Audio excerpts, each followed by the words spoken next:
Very good morning, dear students.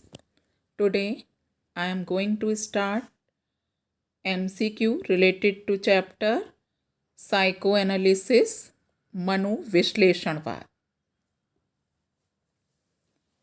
आज हम लोग एक बहुत ही महत्वपूर्ण मनोविज्ञान के चैप्टर के ऊपर MCQ डिस्कस करेंगे, जो कि मनोविज्ञान की एक विचारों की आधारशिला भी है। क्वेश्चन 1, डॉक्टर सिगमंड फ्रॉइड ने किस सिद्धांत की रचना की है? ऑप्शन ए मानवतावाद सिद्धांत, ह्यूमनिस्टिक थ्योरी। ऑप्शन बी मनोविश्लेषणवाद सिद्धांत, साइकोएनालिटिक थ्योरी। ऑप्शन सी व्यवहारवाद सिद्धांत, बिहेवियरिस्टिक थ्योरी। ऑप्शन डी अस्तित्ववाद सिद्धांत, एग्जिस्टेंशियल थ्योरी। यहाँ पर राइट ऑप्शन बी सही है, इसलिए आंसर बी बिल्कुल ठीक आंसर है। यहाँ पर डॉक्टर सिगमंड फ्रॉइड के बारे में ये बताना चाहूँगी कि ये बहुत ही महान मनोवैज्ञानिक का जन्म ऑस्ट्रिया में हुआ था और इनके पिता लिप्जिंग में रहते थे। वहाँ पर इन्होंने सबसे पहले इनकी मुलाकात ब्रूअर से हुई थी और वे हिस्टीरिया के इलाज कर रहे थे रोगियों का, और मिस्टर फ्रॉइड उनके साथ जुड़ कर के, क्योंकि साइकोलॉजी के स्टूडेंट रहे थे, उनके साथ हिस्टीरिया के इलाज से जुड़े हुए थे और उन्होंने वहाँ पर ही मनोविश्लेषणवाद की रचना की।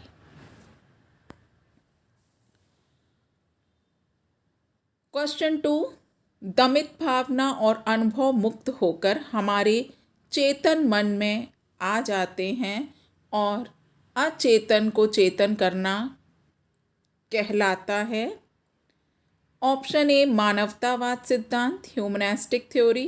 ऑप्शन बी अस्तित्ववाद सिद्धांत, एग्जिस्टेंशियल थ्योरी। ऑप्शन सी व्यवहारवाद सिद्धांत, बिहेवियरिस्टिक थ्योरी। ऑप्शन डी मनोविश्लेषणवाद सिद्धांत, साइकोएनालिटिक थ्योरी। यहाँ पर ऑप्शन डी बिल्कुल ठीक है, इसलिए answer D. Doctor Sigmund Freud ने मनोविज्ञान की एक विशेष विचारधारा को जन्म दिया था, जिसे मनोविश्लेषणवाद कहा जाता है, जिसका मुख्य उद्देश्य था कि अचेतन में छिपी हुई दमित इच्छाओं, अपूर्ण इच्छाओं, भावनाओं, आक्रामकता, कामुकता को चेतन स्तर पर लाना। और जैसे ही विचार सामग्री अचेतन से चेतन में आ जाती है तो बहुत सारे मानसिक विकार दूर हो जाते हैं, और इस प्रकार की विचारधारा को मानने का श्रेय डॉक्टर सिगमंड फ्रॉइड को जाता है, जिन्होंने मनोविश्लेषणवाद सिद्धांत की रचना की। क्वेश्चन 3, डॉक्टर सिगमंड फ्रॉइड के अनुसार मन के स्थलाकृतिक आकारात्मक टोपोग्राफिकल पहलू कौन से हैं? यहाँ पर डॉक्टर सिगमंड फ्रॉइड ने मन के विभिन्न आकार को समझने का व्यवहार में प्रयोग किया है। यहाँ पर ऑप्शन ए इड, इदम, अहम ईगो, परा अहम सुपर ईगो। ऑप्शन बी चेतन कॉन्सस, अचेतन अनकॉन्सस और अर्धचेतन सबकॉन्सस। ऑप्शन सी मन एवं बुद्धि, mind and intelligence. Option D जीवन और मृत्यु वृत्ति, लाइफ एंड डेथ इंस्टिंक्ट। यहाँ पर राइट ऑप्शन बी बिल्कुल ठीक आंसर है। तो यहाँ पर डॉक्टर सिगमंड फ्रॉइड ने मन के दो प्रकार के कैटेगरी को प्रस्तुत किया है। पहला, उन्होंने इसके टोपोग्राफिकल, उसके भौगोलिक आकार को समझने का प्रयास किया है जिसके द्वारा व्यवहारों को गहराई से समझा जा सके, जिसके अंतर्गत उन्होंने चेतन कॉन्शियसनेस, अचेतन अनकॉन्शियसनेस एंड अर्धचेतन सबकॉन्शियसनेस का अध्ययन किया है। तो इसलिए राइट ऑप्शन बी बिल्कुल ठीक आंसर है।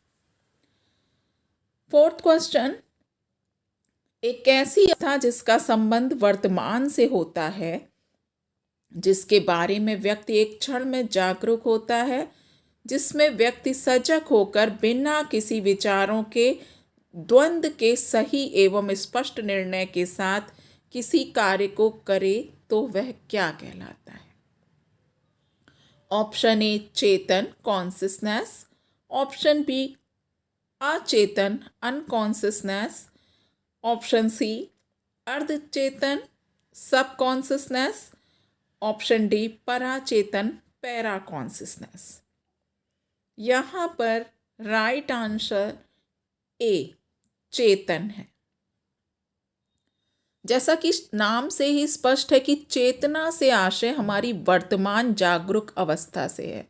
हम वर्तमान में जो कुछ भी कर रहे होते हैं, अब आप स्टूडेंट्स जैसे इस लेक्चर को सुन रहे हो, देख रहे हो, तो इसका मतलब आप चेतन अवस्था में हैं, क्योंकि वर्तमान में हम जो कुछ भी कार्य कर रहे होते हैं, समझ रहे होते हैं, सीख रहे होते हैं, उसका संबंध हमारी वर्तमान चेतन अवस्था से होता है, जागृत अवस्था से।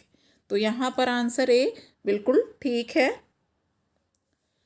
अब चलते हैं फिफ्थ क्वेश्चन की तरफ। इसके अनुभूत इच्छाएं, विचार, भाव होते हैं जो वर्तमान में चेतन में नहीं होते, परंतु जरा सा प्रयास से हमारे चेतन मन में आ जाते हैं। ये क्या कहलाता है? ऑप्शन ए चेतन कॉन्शियसनेस, ऑप्शन बी अचेतन अनकॉन्शियसनेस, ऑप्शन सी अर्धचेतन सबकॉन्शियसनेस, ऑप्शन डी पराचेतन पैराकॉन्शियसनेस। यहाँ पर राइट आंसर सी अर्धचेतन है। अर्धचेतन को और आसानी से समझा जा सकता है कि हम अपने जीवन काल में बहुत सारी सूचनाओं को याद करते हैं और वो सूचना हमें एकदम से हमारे चेतन में नहीं आ सकती, लेकिन अगर हम जरा सा भी प्रयास करें उस सूचना को चेतन में लाने का, तो हम अभ्यास के द्वारा उस सूचना को आसानी से चेतन में ला सकते हैं। तो ये हमारा अर्धचेतन भाग कहलाता है। इसलिए ऑप्शन सी राइट ऑप्शन है। अब चलते हैं क्वेश्चन 6 की तरफ।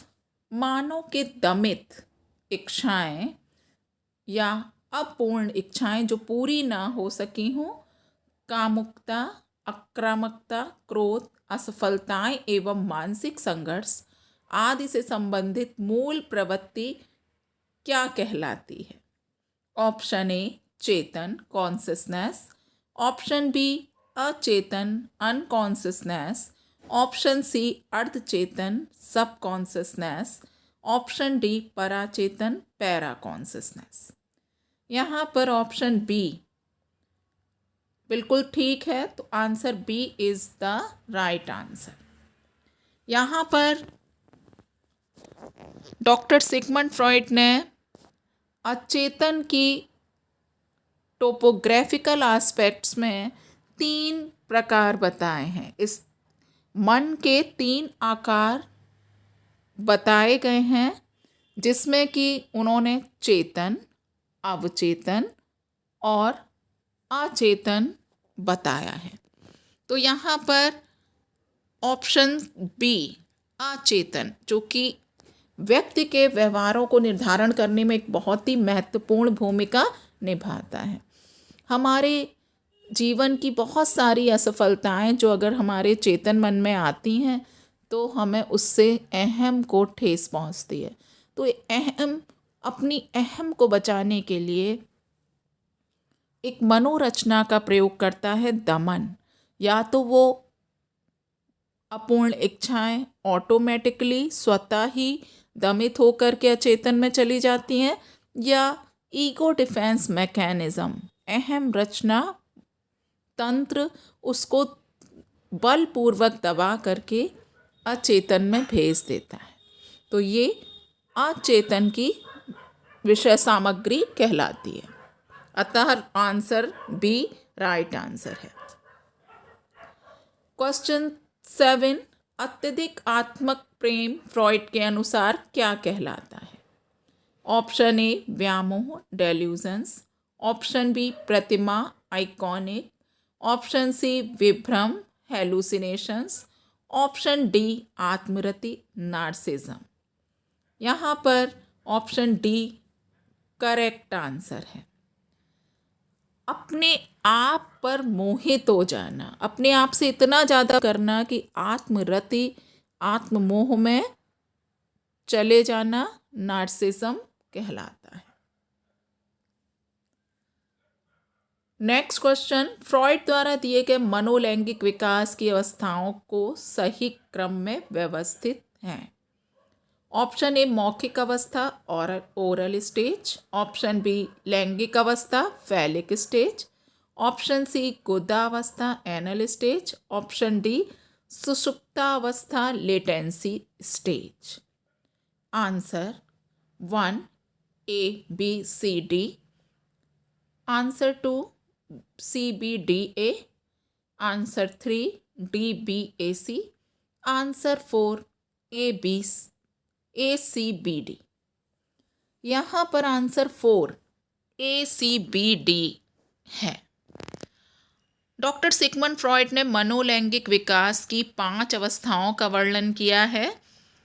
Oral stage, phallic stage, anal stage, latency and genital stage. तो यहाँ पर ये अवस्थाएं इस प्रकार हैं।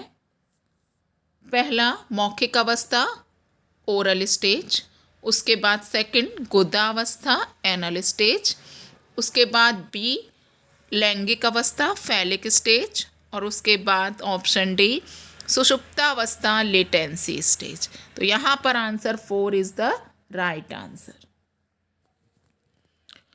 नेक्स्ट क्वेश्चन की तरफ चलते हैं। इंटरप्रिटेशन ऑफ ड्रीम बुक पुस्तक की रचना किसने की है?